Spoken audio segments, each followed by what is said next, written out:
Psicobiografías. Dylan Evans.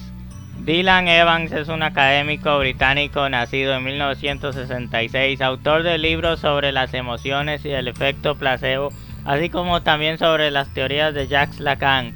Nacido en Bristol, estudió lingüística y español en la Universidad de Southampton. Se doctoró en filosofía en la London School of Economics, fue psicoanalista lacaniano y escribió una obra de referencia sobre el tema, el Diccionario Introductorio de Psicoanálisis Lacaniano, 1996. A la postre comenzó a dudar de la validez científica del lacanismo. Renuncia a su cargo de profesor de la University of the West of England para iniciar un proyecto sobre modos de vida sustentables llamado Experimento Utopía.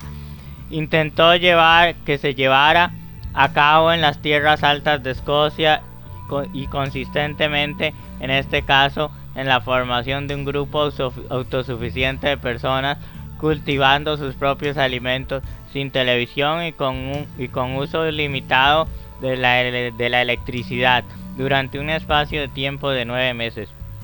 Fue brevemente profesor de Ciencias del Comportamiento en la Escuela de Medicina en la University College Cork, donde recibió en el 2010 el premio del presidente para la investigación sobre las formas innovadoras de enseñanza, President's Awards Research on Innovative Forms of Teaching. La inteligencia de riesgos es una de sus áreas de investigación. En la primavera del 2010, Evans fue acusado de acoso sexual a una colega cuando le mostraron un artículo publicado sobre el sexo oral entre los murciélagos de la fruta. El fallo resultante del Tribunal Supremo de Irlanda arrojó como resultado la existencia del acoso, pero con una especificación para este último como de mínima gravedad. Críticas a Lacan. En su ensayo de Lacan a Darwin 2005, Evans, historia del periplo que lo llevará a su desencanto hacia las ideas, de las ideas lacanianas hasta sus ideas actuales. Evans no deja de autoacusarse por su credulidad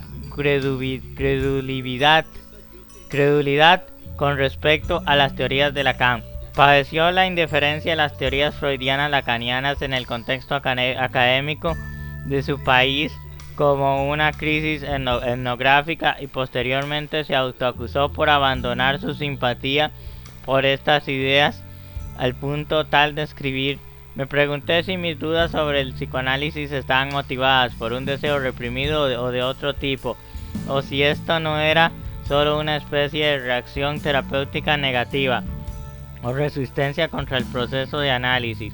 Observó las objeciones de los lacanianos para con su conversión que los guiaba más que una búsqueda de la verdad, una relación afectiva con las ideas de las que se habían vuelto acólitos. Su interés por el psicoanálisis de Lacan lo llevó a viajar a Argentina, a París, a Estados Unidos y regresar a Gran Bretaña. Intentó dar unidad a la retórica extravagante de Lacan con el fin de abrirla a escrutinio y crítica. En ese intento fue cuando comenzó a dudar, parar por fin de sufrir una conversión, específicamente a partir de los seminarios de Darwin, donde figuras como Daniel Dennett y Steven Pinker exponían su visión sobre Darwin. La conclusión final de Evans pudiera resumirse en que, según él, las teorías de Lacan deben su buena vida a la mala comprensión de la ciencia. A este respecto merecía para él atención la distinción clara sobre el proyecto vivo de Lacan, quien se consideraba un psicoanalista y no un teórico literario.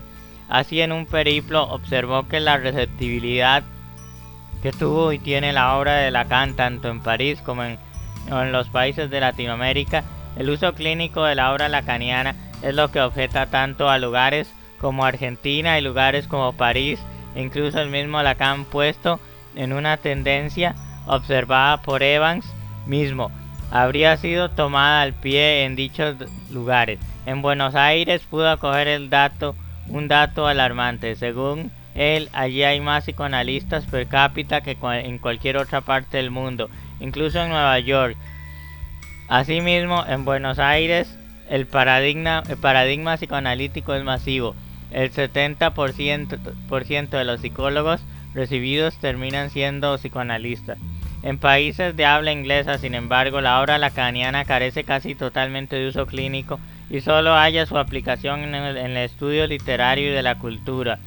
En un paso por la Universidad Estatal de Nueva York en Buffalo, pudo apreciar el caso de que distinguidos psicoanalistas solo tenían salida como docentes en departamentos de literatura comparada. En este lugar en Estados Unidos, donde Evans se asombra del desconocimiento de la totalidad de la obra lacaniana, dado el uso que ellos hacían de la obra lacaniana, con ello demostraban su incapacidad para advertir la deficiencia clínica de las teorías lacanianas. Asimismo, su paso con doctorado, incluido por la London School of Economics, fue relevante para su definición. Si bien la síntesis final que Evans hace sobre la obra de Lacan es negativa, no deja reconocer que algunas cualidades señeras se pueden observar en este ensayo de dos tipos de Lacan, uno que finalmente se reprueba totalmente y que termina siendo el Lacan verdadero, y otro que fuera un malogrado pionero de los actuales paradigmas en la psicología. En cuanto a lo reprobable en Lacan, Evans observa hay una mala comprensión de la llamada naturaleza humana. Esa mala comprensión estaría movida por su consideración de la lingüística desde un punto de vista literario, tal como uno de sus maestros inspiradores, Ferdinand de Saussure.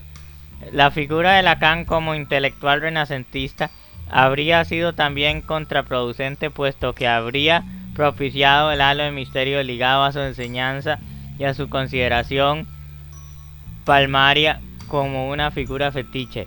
Esto también observa estaría ligado a la cacareada oscuridad del psicoanalista, por lo cual su mensaje nunca parecía hacerse evidente. El carácter hechiceresco de sus seminarios entonces sería una consecuencia evidente.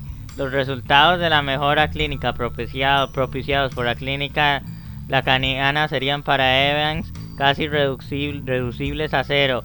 Cada vez que tuve éxito en ayudar a alguien, siempre era porque había puesto mi teoría lacaniana a un lado por el momento y simplemente respondía a la intuición, la empatía o el sentido común. Una de las razones de la incomprensión de la tan mentada naturaleza humana se haría más evidente en la más se haría más evidente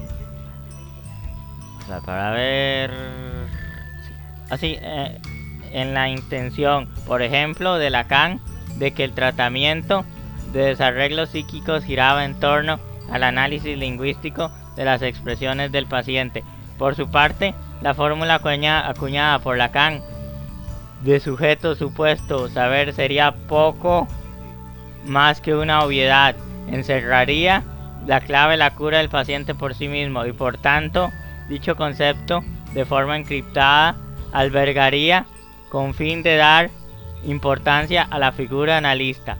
En los lugares donde el psicoanálisis habría sido tomado al pie de la letra, París y América Latina más que nada, habría una tendencia dogmática acerca del psicoanálisis como el último Lacan.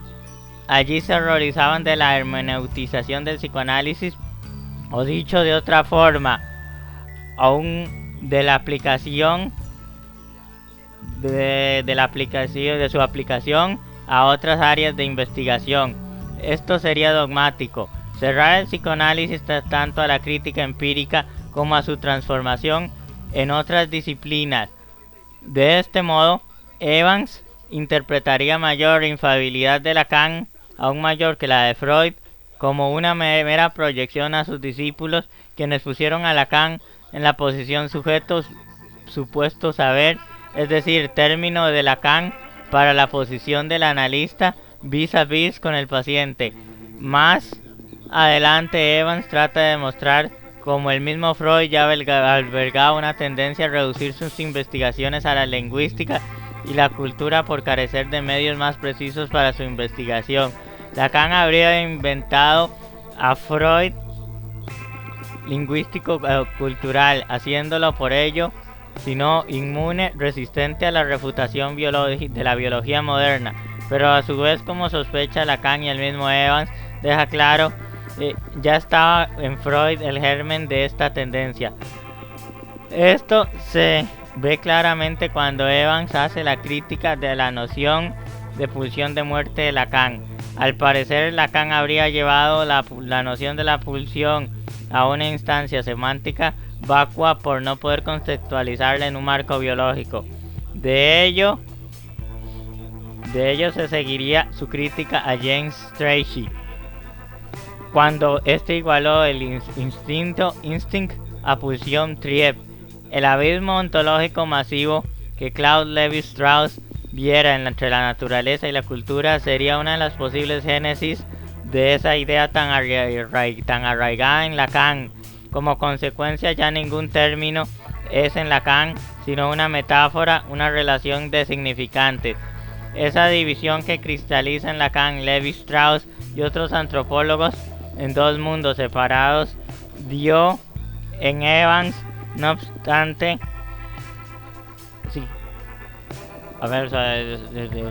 separados dio en llamarse modelo estándar de las ciencias sociales, MEX, donde las ciencias sociales estarían inspiradas por el estudio de la lengua y las ciencias naturales podrían tomar inspiración de la física.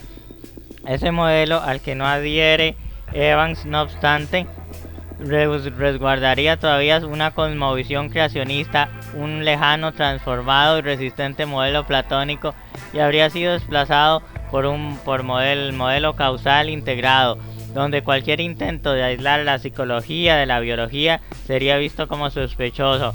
De este modo, Evans sostiene rotundas afirmaciones tales como la siguiente: con un escáner de resonancia magnética a su disposición, es muy posible que nunca se hubiera inventado el psicoanálisis.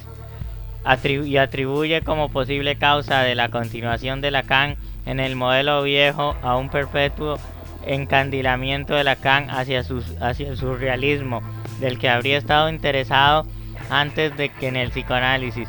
Por otro lado, la formalización del psicoanálisis habla habida cuenta de que Lacan no creía en los conceptos, sino como en meras metáforas. Resultaría ver de Evans incoherentes, menos arabescos, que daban una terminación recargada de su neurosurrealista tecnopoesía.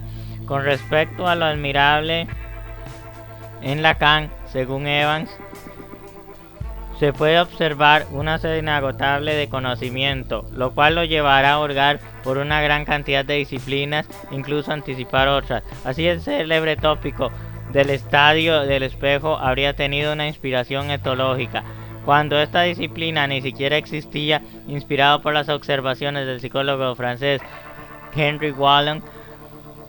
El estadio de espejo estaría sustentado en un modelo comparativo entre los bebés y los chimpancés. La deducción que habría sido que alrededor de los 6 meses, tanto unos como otros sentirían fascinación por su reflejo en el espejo, con el dato agregado de que el chimpancé, a diferencia del bebé, al poco tiempo se desentendería de dicha fascinación. Si bien el estadio de espejo derivó en una regla general de la personalidad humana, partió de un modelo confrontativo o empírico. Fue anterior a 1936 a las propuestas de Konrad Lorenz, fundador de la disciplina en cuestión. Lacan también habría sido uno de los primeros en debatir sobre las ciencias cognitivas. En la década de 1950, Lacan habría estado fascinado por el modelo computacional de la mente, modelo que ha dado a luz al nuevo campo de la psicología cognitiva. En 1955, un año antes del nacimiento de las ciencias cognitivas, Lacan habría dado una conferencia en la Sociedad Psicoanalítica de Francia sobre el tema psicoanálisis y cibernética. No obstante, para Evans, el modelo cognitivo de Lacan no distaría del de Freud, basado en los desarrollos tecnológicos de la época, específicamente de la hidráulica mientras que el modelo cognitivo de comparación de la mente con una computadora sería para Evans más intuitivo. Una de las causas del consiguiente distanciamiento de este modelo por parte de Lacan puede verse en la siguiente formulación de Evans: tal vez por la sensación de que el lenguaje del procesamiento de la información no se ajusta fácilmente al modelo hidráulico de Freud de la mente. Tal vez incluso se dio cuenta de que la naturaleza digital de la primera era incompatible con el carácter analógico de la segunda. En suma, Evans observaría en una obra integral de Lacan un patrón de distanciamiento desde el mundo empírico de la biología al mundo metafísico de las estructuras. Algunas obras de Evans: Introducción a la evolución, 2001; Emoción, ciencia del sentimiento, 2001; Introducción a la psicología evolutiva, 1999; Diccionario introductorio de psicoanálisis lacaniano, 1996. Link, fuente, Wikipedia, y listo, con eso hemos terminado.